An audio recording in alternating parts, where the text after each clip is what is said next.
Assalamualaikum warahmatullahi wabarakatuh. Alhamdulillahirabbil alamin. Allahumma shalli ala sayyidina Muhammad wa ala sayyidina Muhammad amma ba'du. Anak-anakku sekalian, kelas 1 pada pagi hari ini bertemu kembali dengan Mr. Musafa. Kita bertemu via YouTube ya. Untuk pagi hari ini kita akan teruskan kisah-kisah Nabi yang kemarin. Kemarin kita sudah sedikit bercerita atau Mr. sampaikan tentang Nabi Adam.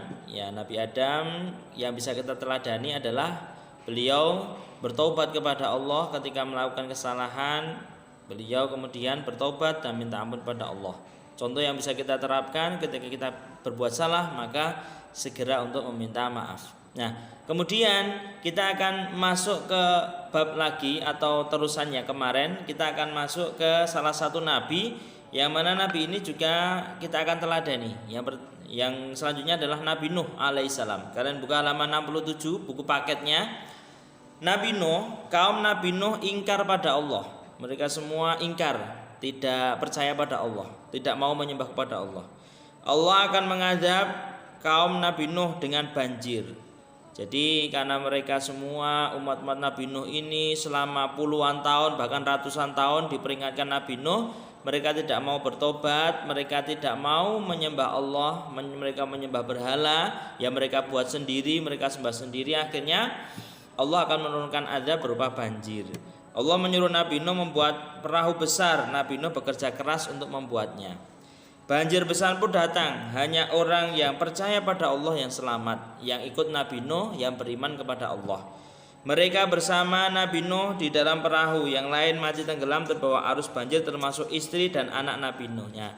Istri dan anak Nabi Nuh ini ingkar pada Allah ya. Jadi istri dan anak Nabi Nuh tidak mau ikut kapal Nabi Nuh karena mengira kalau nanti banjir pun aku bisa pergi ke tempat yang lebih tinggi. Tapi ternyata Allah menurunkan banjir itu, gunung pun sampai tenggelam. Jadi untuk istri dan anak Nabi Nuh, mereka juga tidak mau menyembah pada Allah. Mereka menyembah selain kepada Allah dan ingkar terhadap ajaran Nabi Nuh. Akhirnya mereka juga termasuk dari orang-orang yang diadab oleh Allah Subhanahu wa taala. Apa teladanan yang kita dapat ambil dari kisah Nabi Nuh? Kalian lihat halaman 68. Di situ ada Pak Danu petani yang rajin bekerja. Pak Danu juga rajin beribadah. Pak Danu percaya pada Allah. Padi di sawah Pak Danu tumbuh subur, hasil panen sawah Pak Danu melimpah. Jadi Pak Danu ini adalah orang yang giat belajar, orang yang giat bekerja. Orang kalau giat, dia rajin, maka insya Allah Allah akan memberikan ridho. Apa yang ia tekuni akan berhasil. Dan juga jangan lupa ketika kita berusaha, kita juga berdoa. Jangan hanya usaha tetapi juga berdoa, minta kepada Allah. Karena semuanya yang ada di bumi ini, semua yang kita dapat, semua yang kita raih, itu semua tidak lain juga karena atau izin Allah Subhanahu wa ta'ala. Usaha kita hanya berapa persen, tapi yang paling penting adalah izin ridho dari Allah Subhanahu wa ta'ala. Maka jangan sampai kita tinggalkan ibadah, berdoa kepada Allah. Tetap bertawakal, berpasrah pada Allah. Sudah usaha, sudah berdoa, tinggal nunggu hasil, Allah menentukan bagaimana. Seperti itu ya. Seperti contoh Pak Danu ini, dia yakin kalau aku berbuat baik, kalau aku menanam dengan cara yang baik, dengan cara yang pas, usahaku sudah aku maksimal, aku berdoa pada Allah, akhirnya panennya banyak. Kemudian ada lagi Siti rajin belajar. Ini Siti, seorang pelajar. Siti juga senang membaca. Siti tidak pernah lupa sholat. Nah, perlu kalian ketahui, di sini ada ndak kalian yang masih bolong-bolong sholatnya? Tolong ya, masih bolong-bolong sholatnya diperbaiki. Kalau bisa 5 waktu kalian kerjakan sholatnya ya. Karena kalian sudah termasuk tamyiz. Ya, tamyiz itu artinya apa? Yang sudah diperintahkan atau dianjurkan untuk sholat. Kalian sudah bisa membedakan antara baik dan buruk. Mister, aku bangunnya jam 6:30. Bangun, wudu, langsung sholat subuh kalau pagi. Dan jangan lupa 5 waktu dikerjakan dengan baik. Karena kalian sudah SD, sudah besar ya, seperti itu. Jangan sampai lupa ibadah.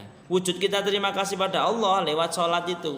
kita diberikan sehat, anggota tubuh yang komplit, kita diberikan orang tua yang sayang terhadap kita, harta yang melimpah. Apa terima kasih kita pada Allah? Kita dengan beribadah, salah satunya dengan sholat. Nah ini Siti rajin sholat dia. Siti berdoa pada Allah, nilai ulangan Siti selalu bagus, Siti selalu juara di kelas. Nah dengan kita belajar itu adalah usaha manusia untuk memaksimalkan pikiran atau maksimalkan ilmu. Kemudian selain itu berdoa dan beribadah, Allah memberikan izin untuk ilmu masuk ke dalam pikiran kita. Dan akhirnya Siti bisa mengerjakan ulangan dan dia menjadi anak yang pintar, selalu juara kelas. Ini semua juga karena ridho Allah Subhanahu wa taala. Nah, mungkin ada orang yang tidak dapat ridho dari Allah, dia belajar terus kemudian setelah dia belajar kemudian sampai ketika mengerjakan lupa. Bisa jadi kan ya. Nah, itu semua kan mungkin karena Allah tidak ridho pada kita. Makanya biar pikiran kita tetap ingat, biar kita tetap bisa menjaga kesehatan, jangan lupa untuk selalu berdoa pada Allah. Mohon yang terbaik, mohon yang bagus-bagus, seperti itu. Nah, halaman 68 itu kalian centang yang menunjukkan kerja keras dan kalian silang yang tidak menunjukkan kerja keras. Nah, setelah itu kita masuk ke Nabi Hud alaihi salam. Nabi Hud selalu berperilaku terpuji.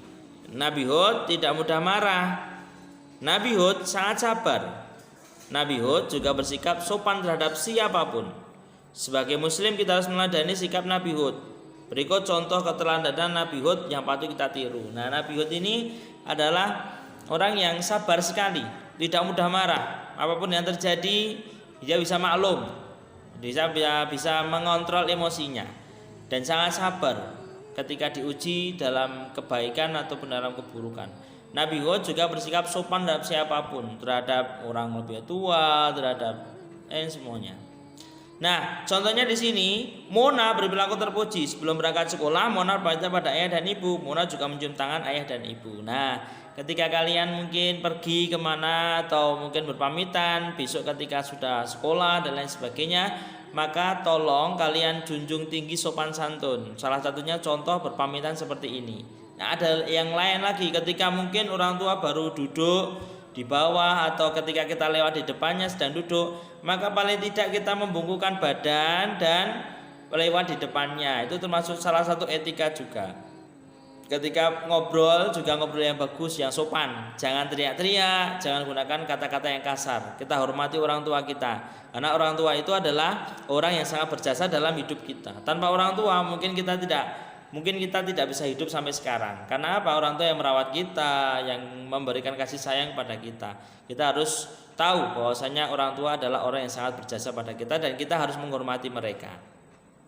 Tidak hanya orang tua, orang yang lebih tua pun juga harus kita hormati, seperti itu. Nah, ada lagi contoh. Aji selalu berperilaku sopan. Aji sopan pada ibu bapak guru. Aji selalu menyapa dan mengucapkan salam. Aji juga patuh pada perintah guru. Nah, dengan guru adalah orang tua kalian yang kedua. Ketika di sekolah, ketika belajar, orang tua kalian adalah Miss dan Mister. Maka kalian apapun yang Miss dan Mister katakan, yang baik-baik, yang bagus-bagus, tolong diikuti dan tolong dijalankan. Karena itu tidak lain adalah demi kebaikan kalian sendiri, seperti itu ya. Sopan santun terhadap guru dan terhadap orang tua dan orang-orang lain yang mungkin di sekitar kita.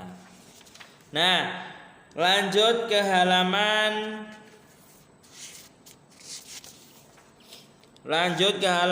73 ya. 73 soal-soal latihan. Nah, nanti kalian kerjakan soal-soal latihannya sampai halaman 73 sampai halaman 74. Jadi untuk tugasnya halaman 73 sampai 74 kalian kerjakan dan bisa dikumpulkan maksimal hari Jumat ya. Hari Jumat maksimal untuk dikerjakan. Seperti itu ya. Ataupun nanti kalau Jumat belum bisa ya udah nggak apa-apa, nanti dikumpulkan hari Seninnya atau Selasa atau hari Rabunya. Intinya kalian harus mengumpulkan tugas yang kalian kerjakan ya. Nanti akan bisa rekap untuk menambah nilai yang akan datang. Karena mungkin di bulan ini kita akan melaksanakan tes ya.